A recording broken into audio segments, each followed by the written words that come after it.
talk about. Luka had the game winner.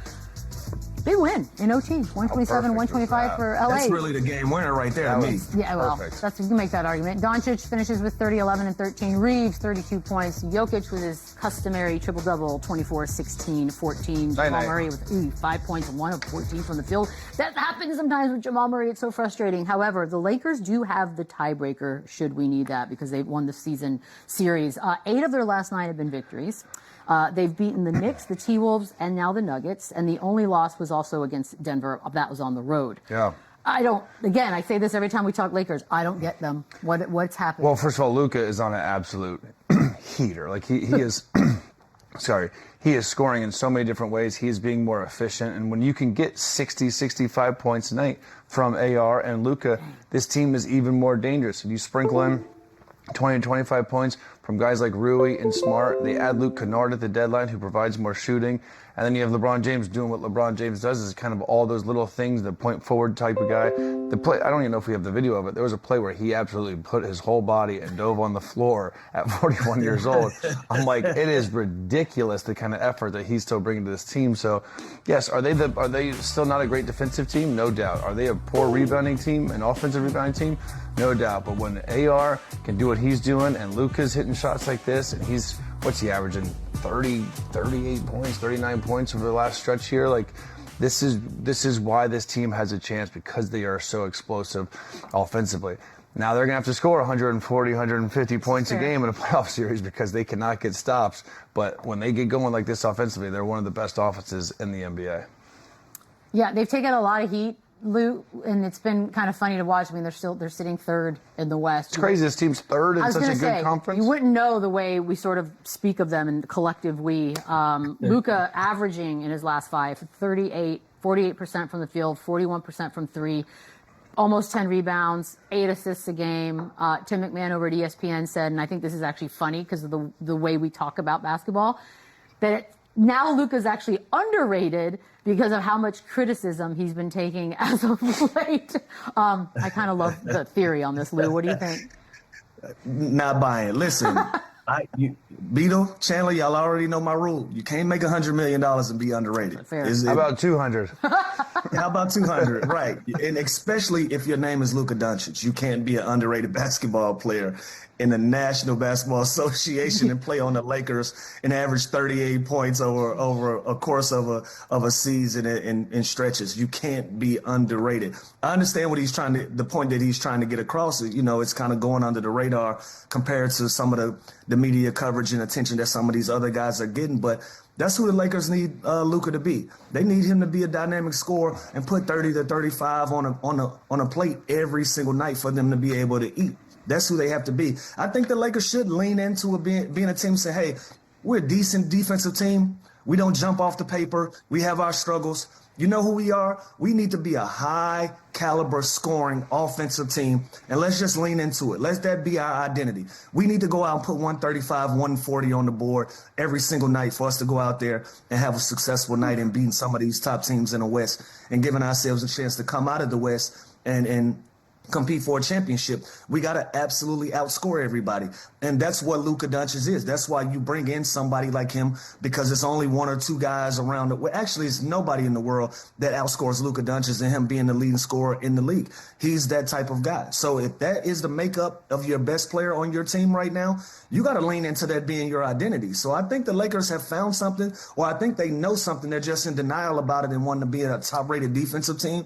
At the end of the day, you have a top-rated offensive player, and in order for you to get the best out of him, you got to kind of make your team to a dynamic that works the best for him to get the best out of that. And I think in this last, 8 to 9 game stretch where he's averaged 38 points a game, they've been able to show that, and they've had success in them doing that. So if I'm the Lakers, I'm just leaning all the way into just outscoring teams, period. Averaging 38 is wild. And I think the narrative early on and throughout the season has been he's just putting up a lot of points on a very mediocre so-so team. Yeah, it's fair. Now they're winning, and he's scoring and being more efficient than ever. So when you start talking about those MVP standings, and you see kind of the Pistons falling off a little bit, and Cade Cunningham kind of having some stinkers, SGA and Jokic, it's still right there for him. Jaylen Brown's still been great, but how could you not talk about this guy in MVP now when you're looking at the 3rd best team in the Western Conference and they're loaded? and he's leading the NBA in scoring, and he's playing his best basketball right now down the stretch, getting them in prime position. Can't do this. I like him or hate him, you got to put him in the conversation too with MVP right now. He is technically in the MVP conversation year after year. It's been quiet this time for the first time, long time. They're third in the West. I know. It's one thing if they're 6 or 7, like they've kind of been third. flirting with. They're the third best team in the Western Conference, who we know is loaded. They are third. They are in that sort of jumbled mess as far as record-wise, and they do have a pretty interesting 6-game road trip coming up. I will read to you who they will be playing. They got 2 against Houston, at Heat on the second night of a back-to-back, Magic, Pistons, and then they finish up with the Pacers, Lou. What do you want to see from the Lakers? Like, what can they prove on the 6-game road trip coming up? Well, they just got to stay steady and stay where they are, right? Like, if you're on fire right now and you like where you are, don't lose your position at this point in the season. You know, they've flirted with that third spot in the West for a lot of time in this season. They've been there for a lot of time in this season, and they've even slid all the way to 6 and maybe a 7 for a game or two. But now that I'm back in the position that I've consistently been in the season, don't give it up. And this is a schedule that's going to be tough, but you can get out of it and be 4 out of 6 or what do you have? Like these 2 games at Houston. You can go and get both of these or one of these. Miami is going to be a favorable game for them. Orlando, Detroit, Indiana is obviously going to be a favorable game. But these are great matchups for them. If you can come out of this 6-game road trip with 3 or 4 of these and continue to stay in the spot that you're in, I think that's a successful trip, especially going east. If you're going east and teams that you don't feel like match up to the Western Conference as strongly as they've matched up against each other, I think this will be a great road trip for the Lakers. 3-3 seems good. The back-to-back in Houston is going to be interesting because that's a team that I think has been kind of right there with them, and that will kind of give us a good idea of where they stand. Orlando's been a hot team. I think they've won 8 of the last 10. Detroit, we know how good they are. But I think this would be a nice test for them to go on the road. And yeah, if they can win 5 of these, 5, then we know exactly who they are and what they're capable of. But again, I think it's got to take it one game at a time. But I'm very interested to see those 2 in Houston. Now you say 5. What would be the loss? Detroit. Really? Yeah, like I'm looking at, and I'm thinking Detroit, and then that back-to-back, that's kind of tricky right there. Having back-to-back games in the same arena against the same team that can make adjustments one way or another for you. Those are going to be the 2 tricky games for me. All right, fair enough. Make it 3. I'm sorry.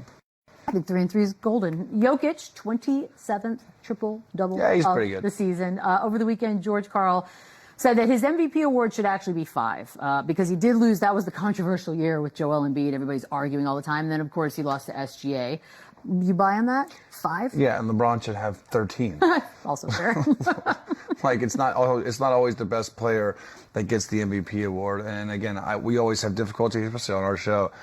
How are you voting? Who's the most valuable? Daily. Like I still think Cade Cunningham is the most valuable player on their team. I think they're great with him. I think they're bad without him. So Jokic, to me, I think he's the best player in the world. I think he's solidified himself as that, even with how good SGA's been, how good Luka's been, Giannis. Like, there's so many great players in this league. But, yeah, I mean, Jokic is at the top of his game, and he's just so good. He makes everyone else around him better. Obviously, he's not the best defender, but what he does offensively night in, night out with just triple-doubles in his sleep is something that we've never seen before, ever, from that position. So, like, it is super impressive. And, yeah, I mean, he have more for sure, but that doesn't always go to the best player. Well, the good news is for fans of the league, there are a lot of dudes every year that are really, really good. And that's why he doesn't have 5. So I got no issues with that. But I appreciate George Karl having his back. We are going to take a very quick break on the other side.